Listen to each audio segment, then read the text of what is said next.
kasitaafu na nsako ye yakomawo but nze nsuubira nti wemba njiireyo eriyo ebintu byenja okumakinga sure nti nkyusaamu.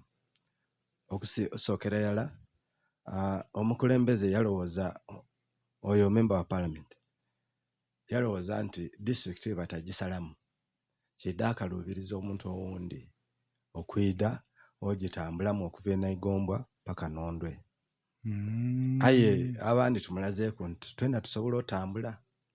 Amani ni district yonke erina umane MP ni constituency MP. Yes. Mulala ku mulala muli babiri. So district eyo yayenda yandyenze esalibwemu. I agree. Okumakinga sure nti service dituuka mangu eri abantu ate buli lwe muba abangi musobola okwegema ng'ekitole mwaja mwalobinga for something nga muli walala but unfortunately nti ffe tubaine ba representative babiri ate kyentaidi oba babaire bagemagana n'okulowooza ku development eya district kubanga eri emu ku districts edizira na kitebe kyayo bazira kitebe